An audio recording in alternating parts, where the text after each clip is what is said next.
마태복음 3장 우리 13절부터 17절까지 말씀 보겠습니다.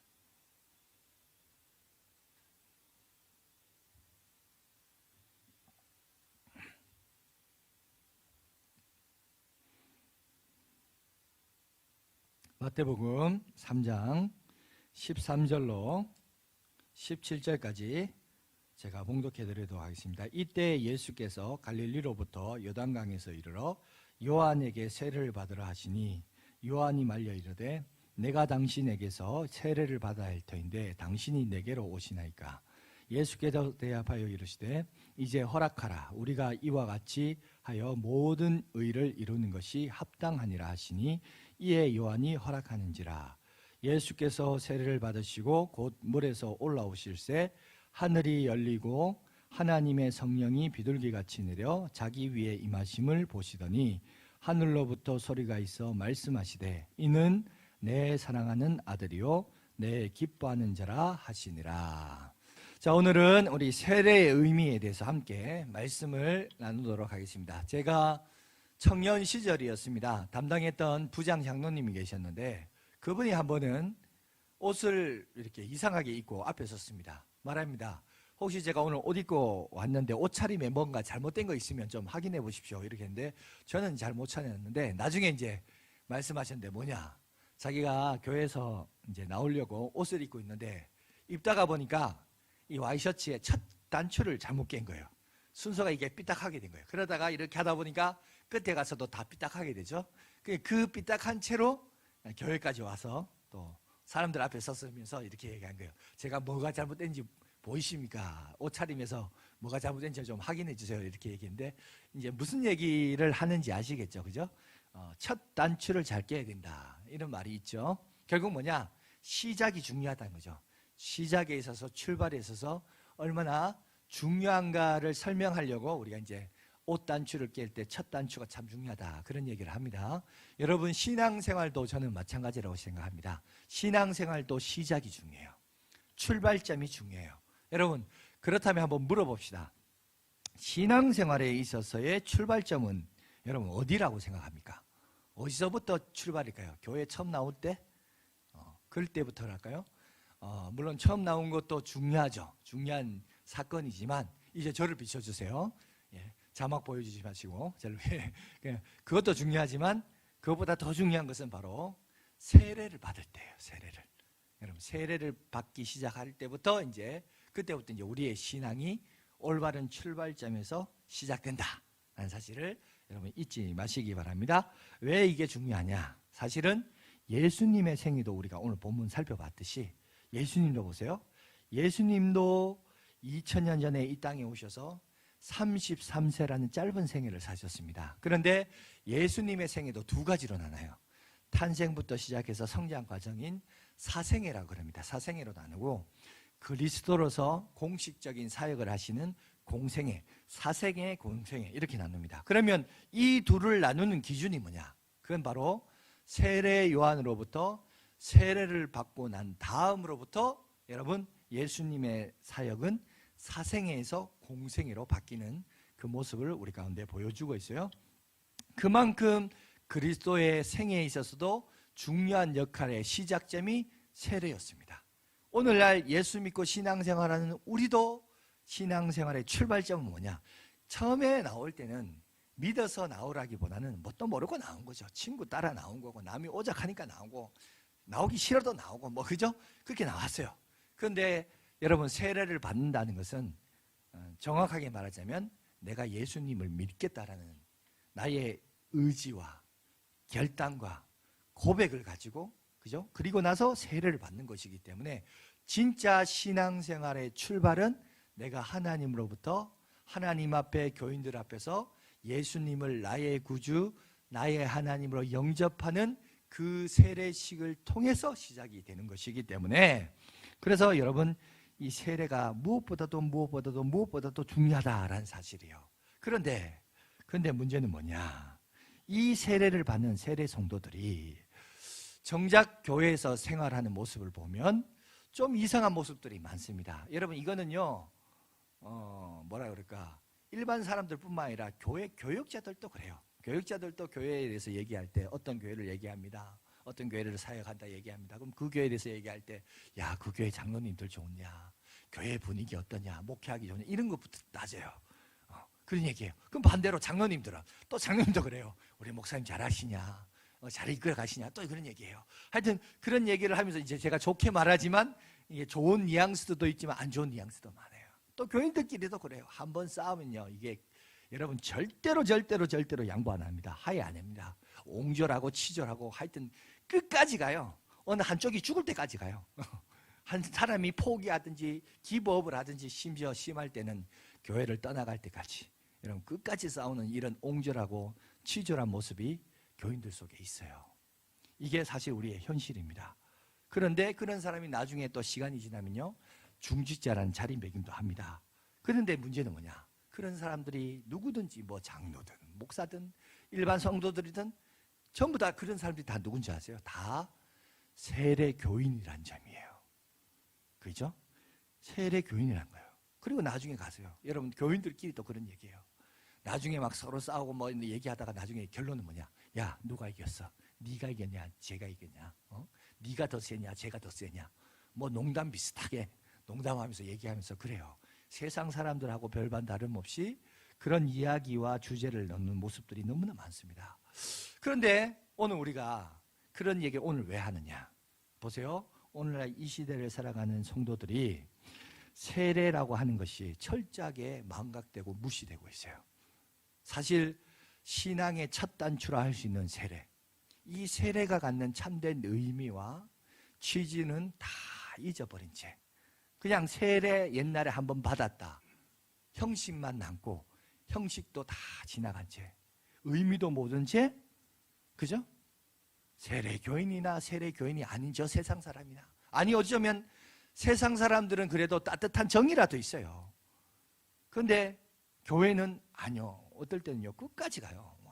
여러분 싸웠다는 나는 얘기는 들었어도요, 싸운 사람들을 하회했다는 얘기는, 저도 솔직하게 목사지만 교회에서 부목사까지 합치면 25, 6년을 사역했지만 싸웠다는 얘기는 들었어도 하회했다는 얘기는 내가 들어본 적이 없습니다. 죄송한데 그게 현실이에요. 왜 이렇게 되어버렸냐? 왜 오늘날 이런 부분들에 있어서 우리가 이런 생활을 할 수밖에 없느냐? 그래서 오늘 함께 우리가 생각해 보려고 합니다.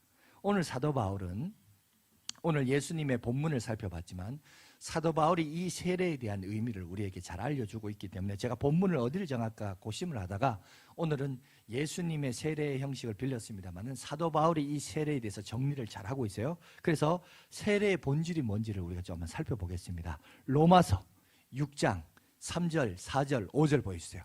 중요하니까 우리 한번 다 같이 한번 읽어보겠습니다. 시작. 무릇 그리스도 예수와 합하여 세례를 받은 우리는 그의 죽으심과 합하여 세례를 받는 줄을 알지 못하느냐? 그러므로 우리가 그의 죽으심과 합하여 세례를 받음으로 그와 함께 장사되었나니 이는 아버지의 영광으로 말미암아 그리스도를 죽은 자 가운데서 살리심과 같이 우리도 또한 새 생명 가운데서 행하게 하려 함이라. 만일 우리가 그의 죽으심과 같은 모양으로 연합한 자가 되었으면 또한 그의 부활과 같은 모양으로 연합한 자도 되리라. 아멘. 여러분 결국 뭐냐? 세례는 뭐냐? 로마서를 통해서 보니까 그리스도와 연합했다는 거예요. 세례를 받는다는 것은 딴 게 아니에요. 우리가 그리스도와 연합했다. 우리가 왜 세례를 받는지 아느냐? 사도 바울이 얘기하기를 세례는 왜 받아야 되냐? 그리스도와 연합하기 위해서래요. 자, 이 세례를 잘 설명하기 위해서 형식이 참 중요합니다. 세례를 베푸는 방식이 세 가지가 있습니다. 지구촌에서. 첫 번째는 우리 장로교처럼 물을 뿌리는 형식이 있어요. 그 다음에 어딘지는 모르겠습니다. 물을 이렇게 붓는 형식이 있습니다. 그 다음에 세 번째가 뭐냐? 침례예요. 물 속에 이렇게 담그는 게 있어요. 그런데 성경에서 이제 세례를 설명할 때 또 사도 바울이 오늘 본문과 관련해서 이 로마서에 관련해서 설명할 때 가장 설명에 맞는 방식은 뭐냐? 그거는 침례입니다. 침례. 오늘 여러분 읽었던 본문도 보세요. 16절을 보면 이렇게 되어 있습니다. 예수께서 세례를 받으시고 곧 물에서 뭐 했다고요? 올라오실 때. 그러니까 예수님이 세례 받았어요? 침례 받았어요? 네, 침례죠. 그죠? 그러니까 우리가 이런 거를 보면 사실은 방식은 침례라는 방식이 맞아요. 그래서 침례교라는 교단도 있는데 그런데 그럼에도 불구하고 우리 교단은 왜 그럼 세례를 베풉니까?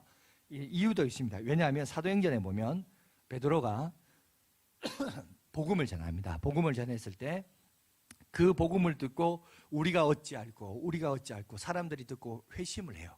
그래서 그 얘기를 들었던 베드로가 사도행전 2장 38절에 뭐라고 얘기하냐면 이렇게 말하고 있습니다. 잠깐 보여주십시오. 그것도 이제 우리가 나중에 교훈할 때 기억해야 되니까 한번 읽어보겠습니다. 시작.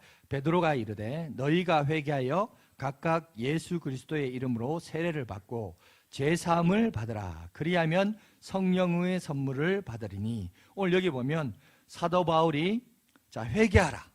그죠? 그리고 세례를 받으라. 세례를 통하여 제사함과 성령의 선물을 우리에게 받는다라고 얘기를 해요.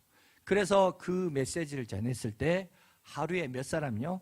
3,000명이나 되는 사람들이 여러분 회개하고 주님께로 돌아왔다 그래요. 그러면 하루에 3,000명이나 되는 수많은 사람들이 회개하고 돌아왔을 때 그럼 그 사람들 다 침례를 줬겠느냐? 아니라는 거죠. 그때는 아마 약식으로 물을 뿌리는 방식이 아니었겠느냐? 우리 교단에서는 그걸 그렇게 생각합니다. 그래서 물론 물을 뿌리는 형식이나 침례나 의미는 딴 의미가 서로 다른 의미는 아니에요. 방식이 다를 뿐이지 해석은 똑같아요.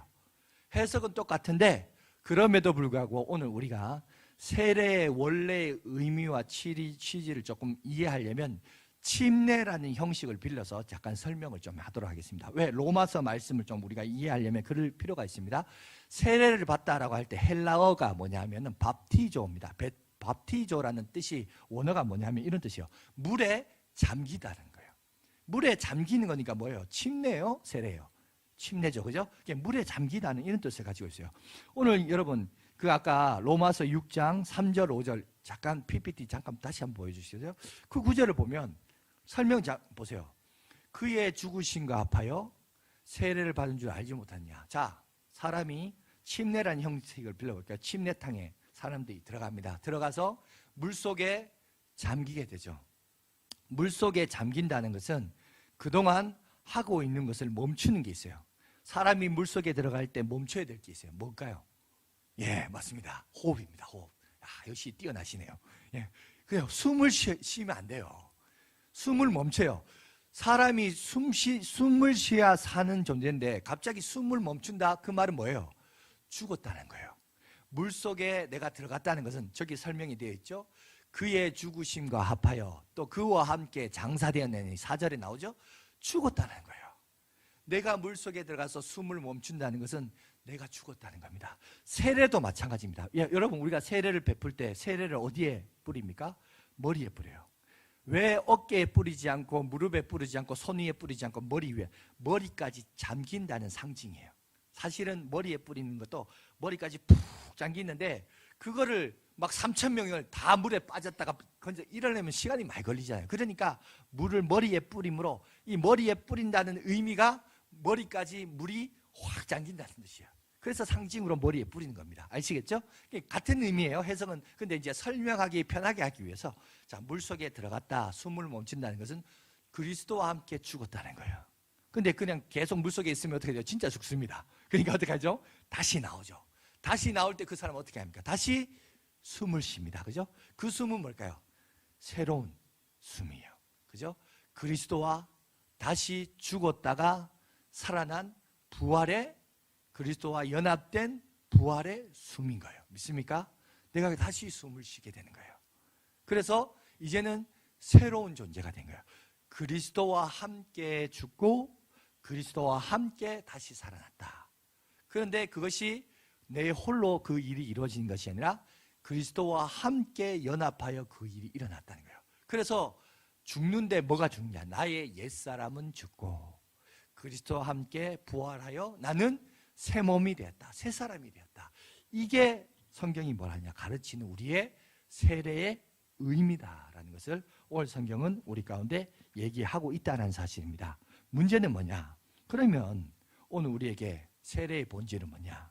나의 옛사람은 죽고 날마다 내 자신은 죽고 우리 안에 있는 속사람, 그죠? 성령으로 말미암아 새 사람이 살아나는 것이 세례의 본질일 텐데, 문제는 오늘날 이 시대가 세례를 베푼다, 또 형식만 남고 감격은 사라지고 의미도 사라지고 변화도 없고 그렇게 살다 보니까 결국 뭐예요?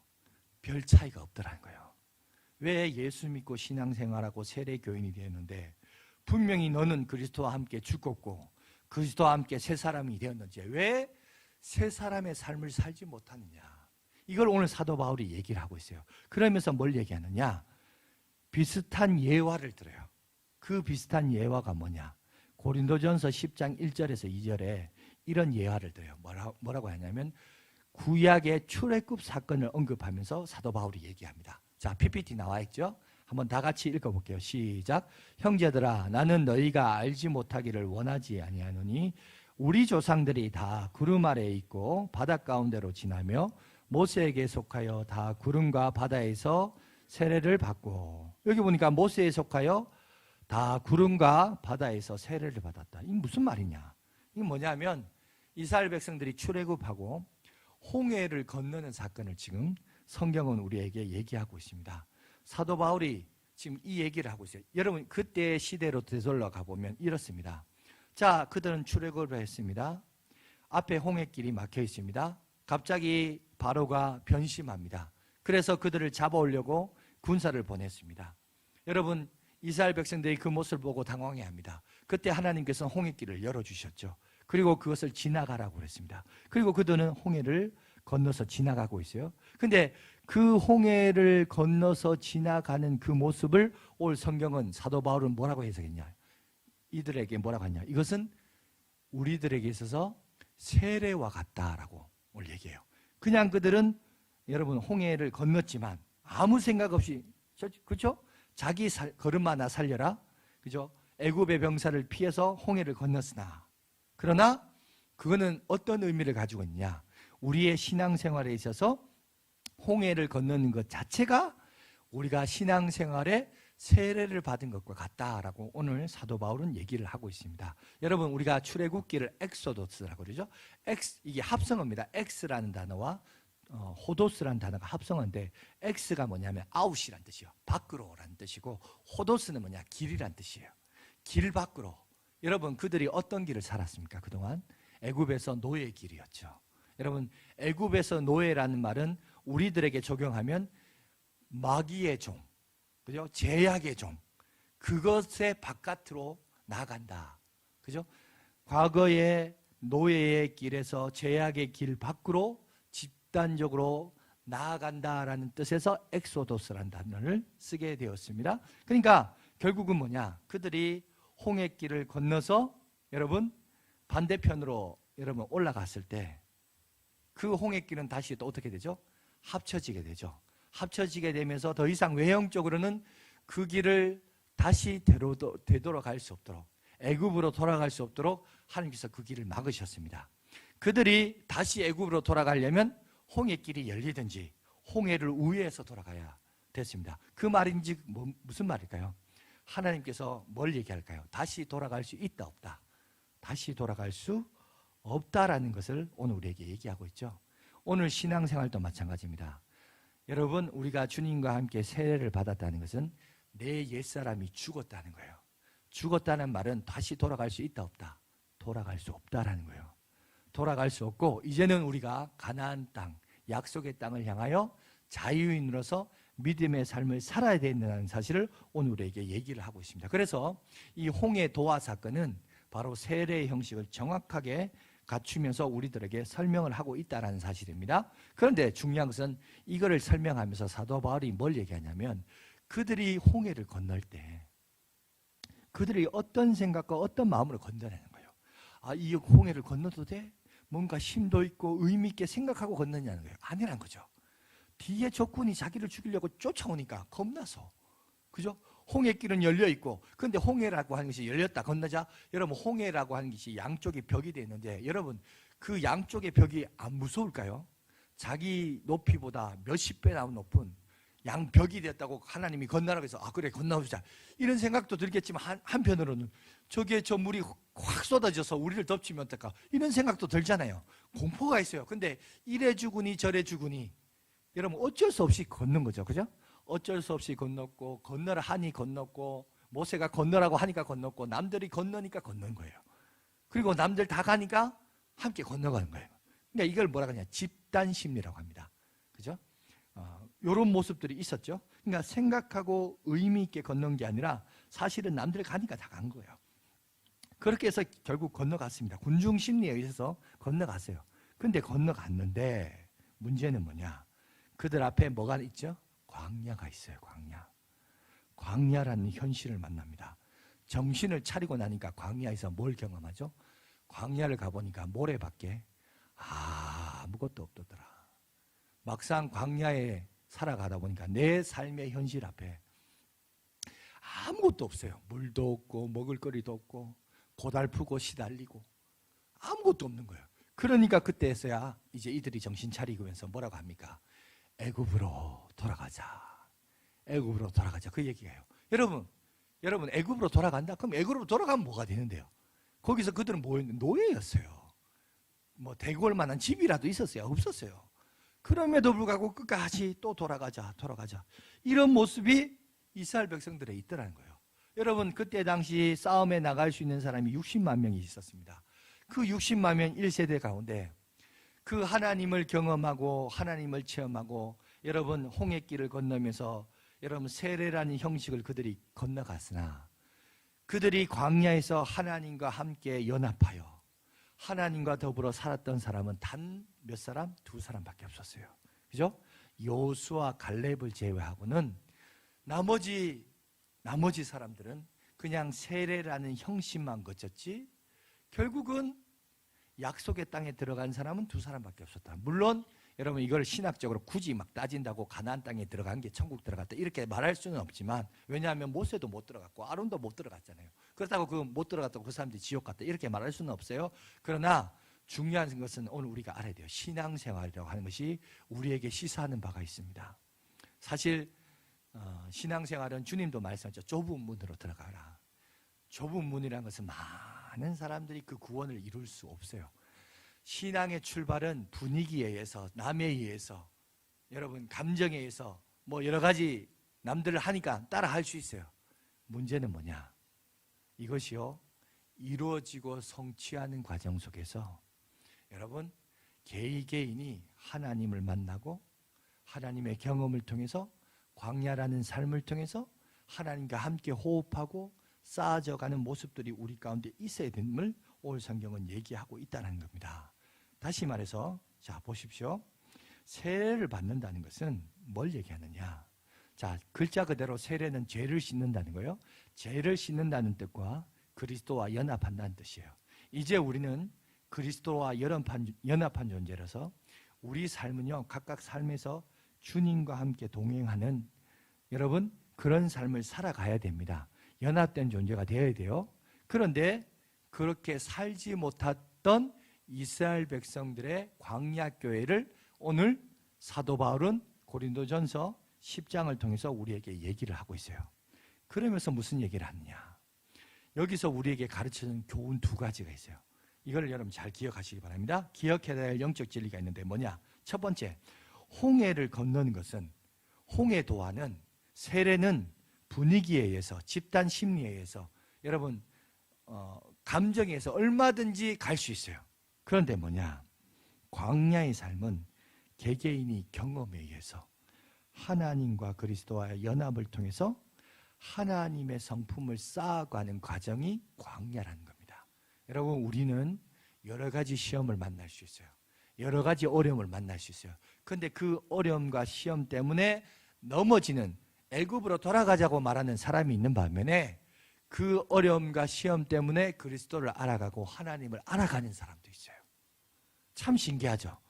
똑같은 문제고 똑같은 시험거리고 똑같은 사건인데 해석이 다르고 그것이 어떤 사람에게는 성령의 9가지 열매를 맺는 과정으로서 도입이 되고 어떤 사람은 애굽으로 돌아가자 이렇게 끝나는 모습들이 있다는 거예요. 그런데 거의 대부분의 성도라고 하는 사람들도 보면 여러분 스데반이 뭐라고 했어요? 이 이스라엘 백성들이 출애굽했던 사람들을 뭐라고 해요? 광야에 있는 교회라고 그랬거든요. 광야에 있는 교회라고 스데반이 말했습니다. 여러분 오늘날 우리도 마찬가지입니다.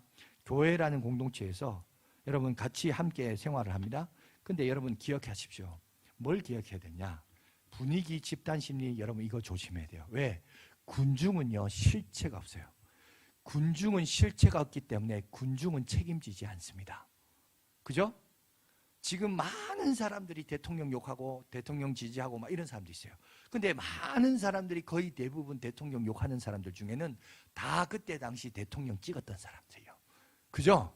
그러니까 그 사람이 대통령 된 거 아니에요. 근데 지금 와서 막 대통령 욕해요. 그러면 그럼 그 사람 그때 왜 네가 왜 찍은 책임져라. 그럼 책임 안 져요. 군중은 책임을 안 져요. 실체가 없기 때문에. 그죠? 여러분 이걸 알아야 돼요. 군중 속에 여러분이 들어가면 함몰되면 위험합니다. 왜? 아무도 책임 안 지거든.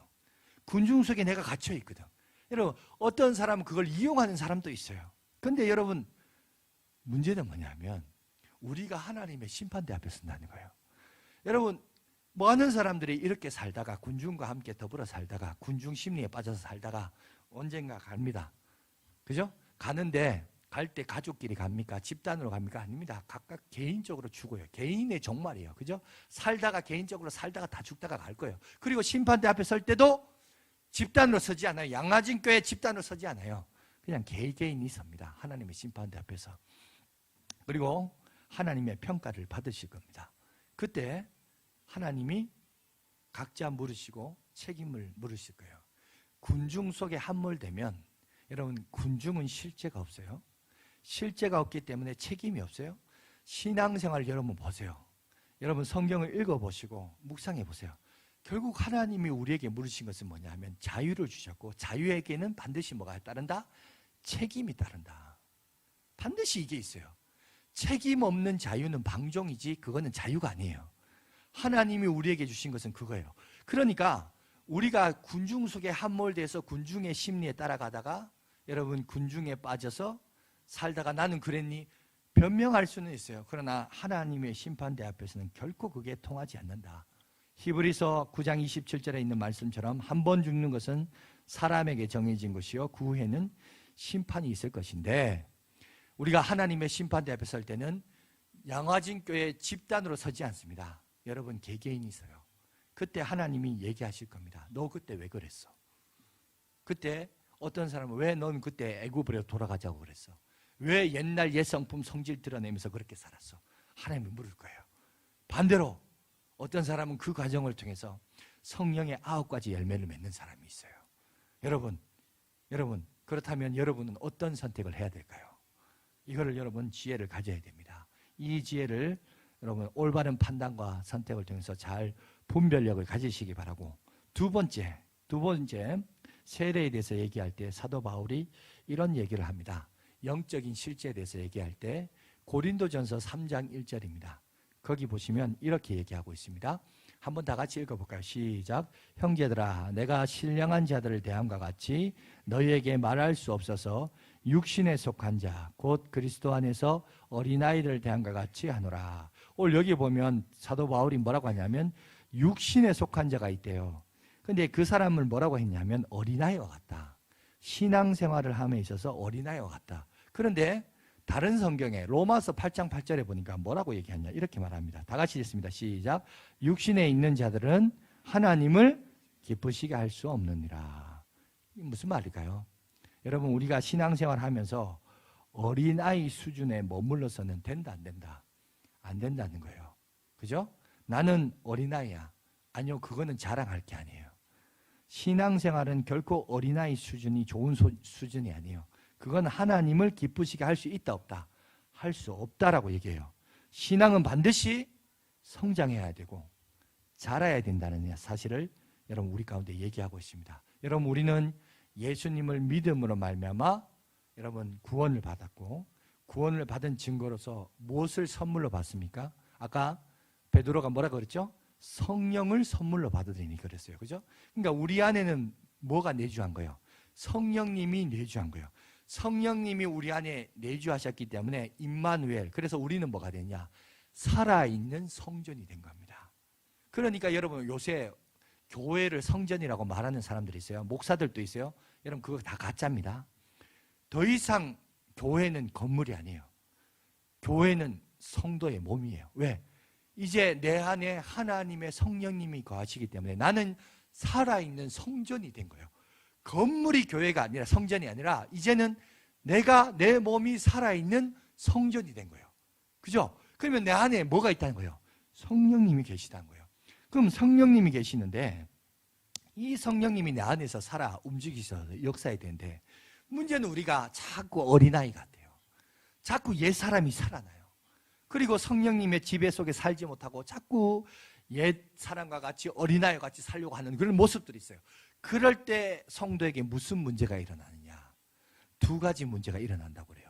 사도 바울은 그것을 뭐라고 했냐면, 제가 우리 새가족 교육할 때 지난주에도 잠깐 얘기했습니다만은 두 가지 일이 일어납니다. PPT 한번 보여줄 수 있겠어요? 거기 보면, 자, 육신의 사람에게 무슨 말이 일어나냐? 성령을 근심케 하는 일이 일어나요. 내 안에 성령님이 계시는데 내 안에 성령님이 근심해요. 슬퍼하고 있다는 거예요. 뿐만 아니라 성령을 소멸해요. 성령이 활활활 불타올려야 되는데 자꾸 불을 끄는 역할을 해요. 그런 두 가지 역할들이 있더라는 거예요. 그럼 어떨 때 근심하고 어떨 때 소멸하느냐? 여러분 성경을 볼 때 여러분 성경의 핵심된 내용을 두 가지입니다. 여러분 성경이 말하는 핵심되는 교훈이 뭐예요? 두 가지. 하나님 사랑과 뭡니까? 이웃 사랑. 그거죠. 근데 하나님을 사랑하는 것과 이웃 사랑하는 이 내용적인 것도 있는 반면에 그 다음에 동사를 중심으로도 두 가지로 나눕니다. 그게 뭐냐? 무엇을 하라, 무엇을 하지 말라라는 걸로 나누고 있습니다. 그죠?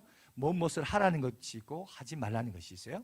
이게 새가족 교육할 때 했기 때문에 뭐 여러분들도 좀 기억이 나겠지만 복습하는 의미에서 한번 해봅시다. 근데 십계명이나 시편 1편이나 뭐 고린도전서 13장 사랑장도 그렇습니다. 그죠? 사랑은 오래 참고 온유하며, 그죠? 투기하지 아니하며, 그죠?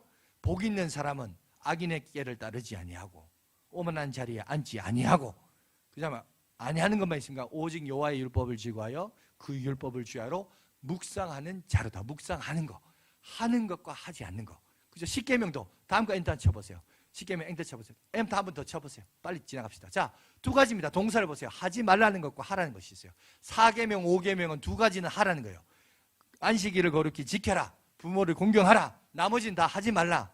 그죠? 이렇게 동사로 나눌 수 있습니다. 그런데 성경에 보면 우리의 죄에 대해서 언급을 할 때 다음 거 보십시오. 에베소서 2장 1절 보면 그는 허물과 죄로 죽었던 너희를 아니 그냥 그는 죄로 죽었던 너희를 이렇게 말할 수 있는데 성경에 보면 마치 수식어처럼 짝을 이뤄요. 허물과 죄, 허물과 죄. 이 짝을 이루는 이게 왜 그러냐? 보니까 저런 허물과 죄라는 말을 짝을 위해서 설명하는 것은 결국은 짝을 설명할 수 있도록 하기 위해서 뭐냐? 하나님의 말씀에 하지 말라는 것을 했을 때 짓는 죄와 하라는데 하지 안 했을 때 짓는 죄를 얘기하는 거예요. 그러니까 다음 거 그림 봅시다. PPT대로 합시다. 자, 파라토마, 허물이라는 단어가 있는데 이 직역을 하면 이렇습니다. 경계선을 넘어가다. 무슨 말이냐? 하나님의 말씀에 살인하지 말라, 도둑질하지 말라 그러는데 예수 믿는 사람이 살인을 하고 도둑질을 해요. 그럼 그건 뭐냐? 허물이란 겁니다. 허물이란 죄를 짓고 다음 거, 자, 하마르티아, 죄라는 건데 관역에 벗어나다, 관역에 정중하게 맞춰야 되는데 뭐 하나님의 말씀에 기도하라, 말씀보다 그죠? 예배 드려라, 하라 그러는데 하지 않고 안 했을 때 여러분 그게 바로 죄인데 그것도 하마르티아. 그러니까 허물이라는 것은 하지 말라는 것을 했을 때도 여러분 죄고, 그죠? 하라는데 안 했는 것도 죄라는 거예요. 그 두 가지가 있습니다. 자, 엔터 쳐보세요. 결국 뭐냐? 그러니까 우리 안에 성령님께서 어떨 때 슬퍼하느냐? 하지 말라, 도둑질 하지 말는데 도둑질하면 우리 안에서 성령님이 슬퍼해요. 반대로 기도하고 말씀 보고 예배 드리고 하나님의 말씀 묵상하라는데 묵상을 안 하면 어떻게 되냐? 우리 안에 성령님이 활활 타올라야 되는데 마치 불을 끄는 거예요. 그래서 우리 안에 마치 뭐냐? 육신의 사람으로 이렇게 산다라고 얘기합니다. 그러면서 제가 우리 새가족 교육할 때도 합니다. 예를 드렸습니다. 인디언 제로키족 얘기했습니다. 할아버지가 손자에게 늘 말하는 이야기가 있어요. 예, 네 속에 두 마리 늑대가 있단다. 두 마리 늑대가 뭐냐? 흰 늑대가 있고 검은 늑대가 있단다. 할아버지, 흰 늑대가 뭐예요? 흰 늑대는 엔터 한번 쳐보세요. 흰 늑대는 딴 게 아니라 기쁨, 평화, 사람, 희망, 평온, 뭐예요? 건강한 정서, 그죠? 올바른 감정. 네가 그러니까 진짜 늑대가 아니라 네 속에, 마음 속에 있는 건강한 정서와 감정을 얘기해요. 그런데 네 속에 뭐도 있는지 아니? 검은 늑대도 있어. 검은 늑대는 뭐예요? 보여주세요. 검은 늑대는 분노, 시기, 뭐예요? 건강하지 못한 정서, 그죠? 건강하지 못한 감정, 이런 것도 있다는 거예요. 그런데 손자가 그 얘기를 다 듣고 있다가 엔터 한번 쳐주세요. 뭐랍니까? 할아버지, 싸우면 누가 이겨? 물어봤대요. 그러니까 할아버지가 뭐라고 얘기하죠? 네가 키운 늑대가 이겨 라고 해요. 네가 키운 늑대가. 무슨 말인지 알겠죠? 여러분, 인디언 제로키족도 그렇게 가르쳐요. 오늘 이제 저를 비춰주십시오. 신앙생활 하는 우리도 마찬가지입니다. 여러분, 우리 안에는 두 가지가 다 있어요. 우리 옛사람이 있어요. 죄의 종로로 타는 여러분 악한 영도 우리에게 있고요. 종의 영도 있고요. 양자의 영도 있어요. 문제는 우리가 양자의 영을 받음으로 우리 안에 뭐가 된다? 살아있는 하나님의 성전이 된 거예요. 그러면 우리가 힘써야 될 것이 뭐냐? 우리가 이 광야 같은 세상을 살아가면서 힘써야 될 것은 뭐냐? 옛 종의 형상은 벗어버리고, 그죠? 양자의 영을 받자는 거예요. 그리스도의 영을 받아서 새 사람을 입어서 이제부터 세례받은 세례교인으로서 그리스도와 너희는 연합한 자라는 거예요. 그리스도와 연합한 자가 어떻게 끝까지 갈 때까지 가고 네 죽으라 갈 때까지 가고 네 교회 나갈 때까지 하고, 이거는 아니란 거죠. 그런 생각을 가진 건 잘못된 모습이에요. 이 참 목사 속에도 이런 모습이 있어요. 이 본능이 있다는 거죠. 사람이 하여튼 바닥을 가다 보면 그 사람의 실체가 보인다고 하는데, 여러분, 이런 것들을 내려놓으란 거예요. 이 싸움을 언제까지 하느냐? 우리가 죽을 때까지 가요. 근데 그 싸움에 이기라는 겁니다. 근데 광야의 교회에서는 그 싸움을 해서 60만 명 중에 단 2사람, 오직 여호수아와 갈렙만이 그 약속의 땅에 들어갈 수 있는 하나님의 허락을 받았습니다. 물론 모든 그것이 다 구원이라고 설명할 수는 없지만, 여러분, 오늘 우리들도 약속된 땅, 주님께서 먼저 가신 땅을 우리가 바라보면서 믿음의 삶을 살아갑니다. 여러분, 구원을 약속했지만, 여러분, 예수님의 초림과 재림을 얘기했죠. 초림은 뭐라? 여러분, 예수님과 우리가 약혼한 사이예요. 지금 여러분, 우리 교회는 신랑 되신 예수님과 약혼한 사이지 결혼 관계가 아니에요. 예수님이 재림하실 때 어린 양의 혼인잔치가 일어나요. 그때서야 비로소 결혼합니다. 그리고 천국에 들어가요. 지금은 여러분 우리가 주님과 무슨 관계냐면 약혼을 한 신부예요. 결혼한 신부가 아니라 약혼한 신부란 거예요. 그러니까 여러분, 아직까지 우리의 구원이 보장받은 게 아니라는 겁니다. 그래서 사도 바울이 뭐냐? 두렵고 떨림으로 너희 구원을 이루라는 거예요. 무슨 말이냐? 아직 결혼한 부인이 아니에요. 약혼한 처녀지. 물론 그때 당시 유대법에 보면 약혼 자체가 거의 부부로서의 역할을 하고, 그래서 여러분, 예수님의 어머니가 그때 약혼을 했는데, 여러분, 그때 임신했다는 소식을 듣고 여러분, 요셉이 가만히 끊고 쟀다 그랬잖아요. 선한 사람이라고. 물론 그때 당시 여러분, 결혼법에 보면 약혼한 여자가 임신하게 되면, 외간 남자 중에 임신하게 되면 돌로 쳐 죽여도 무망한 그런 문화였습니다만은, 중요한 것은 그게 아니라 오늘 우리가 잘 봐야 돼요. 이 남겨진 우리의 시간들을 보면서 믿음의 삶이 뭐냐, 세례가 뭐냐. 자, 이제 첫 단추가 중요해요. 첫 단추가 그리스도와 연합한 거다라는 거예요. 우리의 죄를 씻고 그리스도와 연합하여 사는 거란 거예요. 그럼 그리스도와 연합하여 산다는 말이 뭐냐? 라는 거죠. 그리스도를 닮아가는 거 아니에요? 그죠? 우리의 옛사람은 죽고 새 영을 부어받아서 성령으로 말미암아 나가는 거 아니에요? 근데 언제부터 교회가 용서가 없어요? 죽을 때까지 끝까지 가자는 거죠.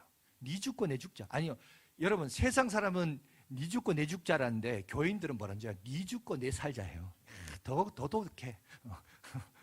같이 죽자라고 하지만 교인들은 반대해요. 니만 죽고 나는 살겠다. 이런 게 이 논리예요. 근데 아닙니다. 여러분, 우리가 예수를 믿는다, 신앙생활을 한다라고 할 때 또 그리스도와 연합한다, 세례를 받는다는 의미가 뭔가?